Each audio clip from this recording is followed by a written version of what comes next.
Hello everyone. So in the last video, we have just observed how the route array we have formed and also how our system will be stable according to the Routh-Hurwitz technique. So in this video, we are going to study a special case regarding this technique. So let's see what we are going to study now. We have observed when we need to see that in a Routh array, when all the elements in the first row are positive, then the system is stable. If there may be any one element which is negative, then the system is unstable. So what else if a system have 0 in a row? What happened then? See, when all the elements in any one row of the Routh array is 0, what happened then? So this is the statement regarding the case. Means solution, the polynomial whose condition are the element of the row first above the row of zeros in the Routh array is called as auxiliary polynomial. The order of the auxiliary polynomial is always even. So what exactly this solution is saying, we need to we will understand via example. चलो example देखते हैं, फिर आपको ये solution दिया हुआ statement समझ आ जाएगा. अब देखो, ये हमें दी हुई है कैरेक्टरिस्टिक इक्वेशन.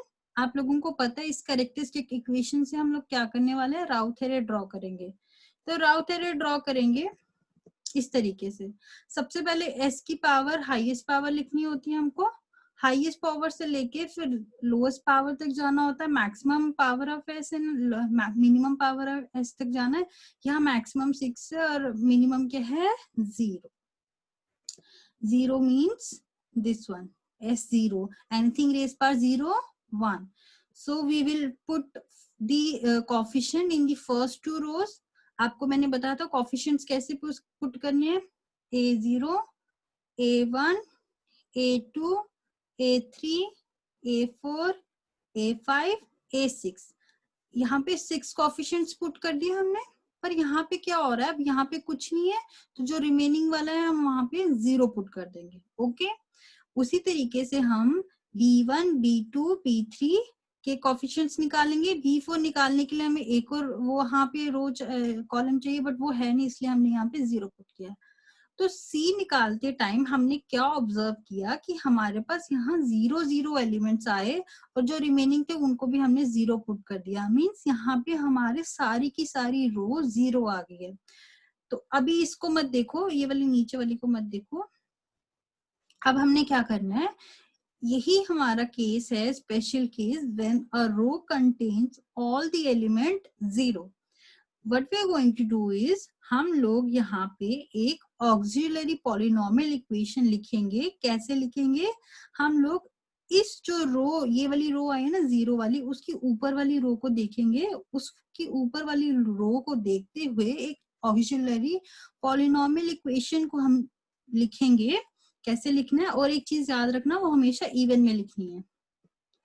देखो हमने कैसे लिखना है, A of S means auxiliary equation हमेशा जो इवन होगी. कैसे इवन होगी, यहाँ देखो ये 0 वाली रो है, इसके ऊपर वाली इक्वेशन लिखनी है ऑक्सिलरी पॉलिनोमियल इक्वेशन. कैसे लिखेंगे, 2s की पावर 4, 2s की पावर 4 प्लस 6s की पावर 3 नहीं 2 आएगा. क्यों 2 आएगा, क्योंकि हम इवन ले रहे हैं, तो इवन वाले ही s की पावर यहाँ पे हम इसको लिखेंगे. इट डजंट मैटर कि वहां पे क्या आना चाहिए, बस हमने इवन लिखना है. ये पता चल गया 2s की power 4, most of the cases ये इवन में ही आएगा आपका. ठीक है. 2s की पावर 4 प्लस 6s की पावर स्क्वायर माइनस 8s की power 0. Because anything raise power 0 1, तो इसलिए हमने s की पावर 0 नहीं लिखा है, यहाँ डायरेक्टली 8 लिखा है. ये 3 एलिमेंट्स है, आगे तो 0 है, कुछ पॉसिबल नहीं, तो हमने यहाँ तक लिखा. कितना समझ आया, ऑक्सिलरी इक्वेशन कैसे लिखनी है, हमेशा इवन में लिखनी है. जो 0 वाली रो है उसके ऊपर वाला जो रो है उसको कंसिडर करके ऑक्सिलरी इक्वेशन लिखनी है. उसके बाद इसकी डिफरेंशिएशन कर दी हम लोगों ने. हमारे पास डिफरेंशिएशन करने के बाद क्या आया, ये 4 2 8 s क्यूब मीन्स आपको पता ना डिफरेंशिएशन कैसे होती है. उसी तरीके से इसकी भी डिफरेंशिएशन कर दी. We will equate this equation to 0, हमने ऐसे लिखा.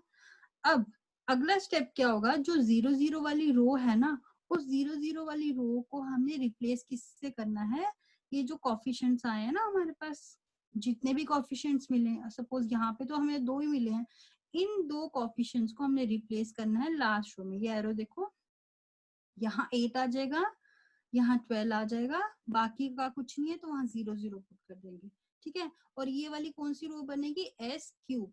पेपर में आपको अलग से ड्रॉ करके आपका राउट है वहां पे एस क्यूब नहीं लगानी है, ये 0 वाली हटा दोगे आप लोग, ये बन जाएगी आपकी ये वाली इक्वेशन। कैसे बनेगी, ये देखो, एस क्यूब वाली इक्वेशन बन गई।